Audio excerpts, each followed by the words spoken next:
ಕೈಯುವುದು ಪರುಷದಿಂದ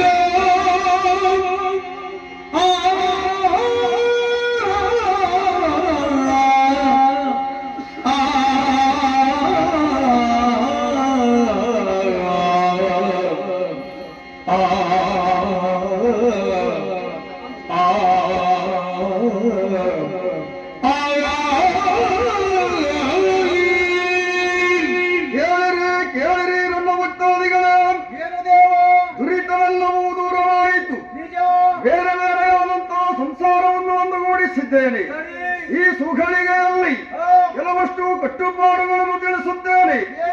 ಅದೇ ರೀತಿಯಾಗಿ ನಡೆದುಕೊಂಡು ಬರಬೇಕಾದ್ದು ನಿಮ್ಮ ಕರ್ತವ್ಯ. ನನಗೊಂದು ದಿವ್ಯವೂ ಭವ್ಯವೂ ಆಗಿರುವಂತಹ ಮಂದಿರವನ್ನು ನಿರ್ಮಾಣ ಮಾಡಬೇಕು. ಅಲ್ಲಿ ಸ್ವರೂಪದ ಪ್ರತಿಮೆಯನ್ನು ಪ್ರತಿಷ್ಠಾಪಿಸಬೇಕು. ಇನ್ನು ನನ್ನ ಪರಿವಾರಗಳಿಗೆ ಪ್ರತ್ಯೇಕ ಗುಡಿಗಳನ್ನು ನಿರ್ಮಾಣ ಮಾಡಬೇಕು. ಅಲ್ಲಿ ಗಣಗಳನ್ನು ಪ್ರತಿಷ್ಠಾಪಿಸಬೇಕು. ತ್ರಿಕಾಲದಲ್ಲಿ ಬ್ರಾಹ್ಮಣರ ಪೂಜೆಯನ್ನು ನೆರವೇರಿಸಬೇಕು.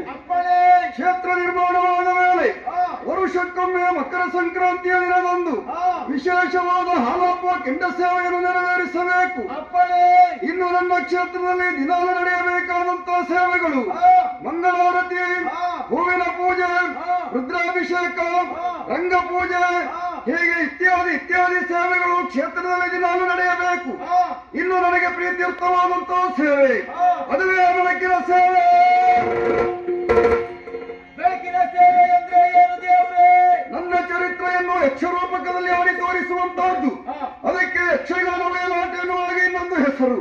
ಯಾವುದೇ ವ್ಯಕ್ತಿಯಾಗಲಿ ಜೀವನದಲ್ಲಿ ಕಷ್ಟ ಹೊಂದಿದಾಗ, ವ್ಯಾವಹಾರಿಕವಾಗಿ ನಷ್ಟ ಹೊಂದಿದಾಗ, ಸಂತಾನ ಪ್ರಾಪ್ತವಾಗದೇ ಇದ್ದಲ್ಲಿ, ನನಗೆ ಪ್ರೀತ್ಯರ್ಥವಾದಂತಹ ಬೆಳಕಿನ ಸೇವೆಯನ್ನು ಹೇಳಿಕೊಂಡಲ್ಲಿ ಅವರ ಕಷ್ಟವನ್ನು ಹೋಗಲಾಡಿಸಿ ಸುಖವನ್ನು ಪ್ರಾಪ್ತಿಸಿಕೊಡುತ್ತೇನೆ. ಬೆಳಕಿನ ಸೇವೆಯನ್ನು ಹೇಳಿಕೊಂಡು ಮರೆತು ಬಿಟ್ಟಲ್ಲಿ ಕಷ್ಟ ತಪ್ಪಿದ್ದಲ್ಲ. ಎಚ್ಚರ ಎಚ್ಚರ ಎಚ್ಚರ. ಇಲ್ಲಿದೆ